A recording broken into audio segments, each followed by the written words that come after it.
Guys, eto nga pala yung time na parang ayaw ako paglaruin ng Mobile Legends na mga kalaban ko. Tignan nyo naman oh, early game pa lang. Tinatatlo na kagad ako dito sa Gold Blade. Lala.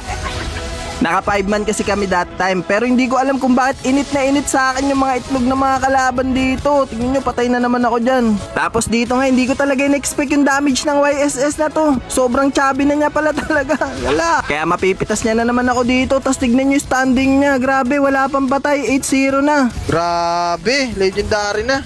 Tas dito nga guys, parang nakahalata na talaga ako sa YSS ng kalaban eh. Na para bang meron siyang lihim na pagtingin sa akin. Kasi tignan nyo naman, pagkabuhay na pagkabuhay ko pa lang, sinalubong niya na kagad ako ng pagmamahal niya. Lala, confirm.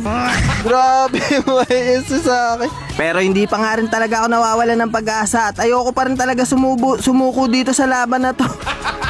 Bali, ang pinaka-goal na nga lang muna namin dito ay mapigilan yung YSS na kalaban o kaya ma-shutdown namin siya. At sa mga oras nga na to, medyo nakampante yata yung mga kalaban namin at nakipag-clash sila. Ang ganda nga ng set na nagawa ng Minotaur namin at sa pagkakataon na to, napitas na namin yung YSS. At dahil nga doon, medyo nabuhayan na rin ng loob yung mga kakampi ko. Pero hindi lang pala YSS yung mataba dito sa mga kalaban, pati ito rin palang lapo-lapo nila kaya mapipitas din ako nito. Pero okay lang din naman dahil sa nagawa namin kanina na ma-shutdown yung YSS ng kalaban, medyo tumaas na yung moral ng mga kakampi ko dito. At ito na nga yung sumunod na nangyari.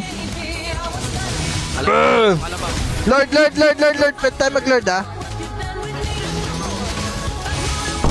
Tara, Lord. Kaya ba? Grabe yung YSS. Gawin pumapalag pa rin.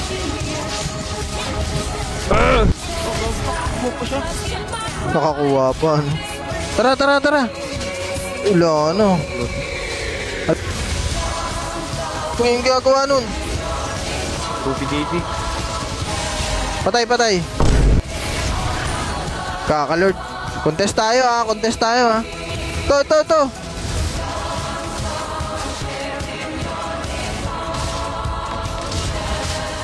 Sige. Tara, palag.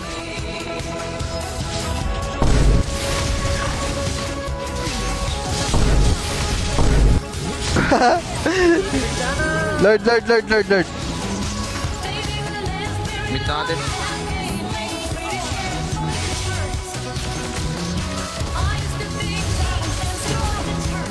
Hindi na ako nakapagdabog. Walang ulti yan, Nathan. Ah!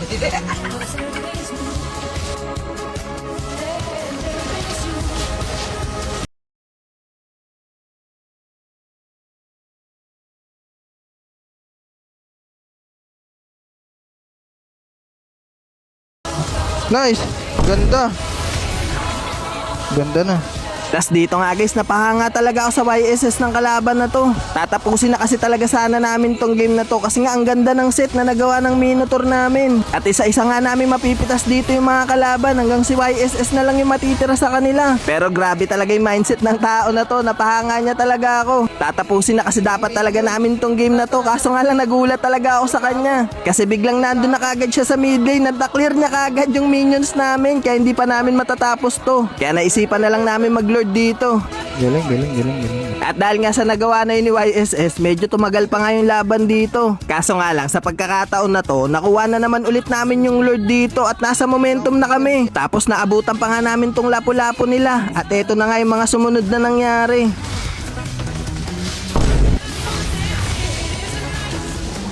Sige, walang umihit. YSS.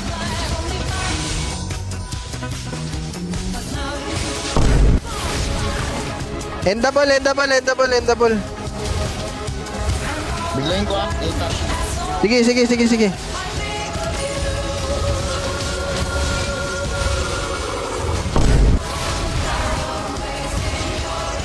Walang minions.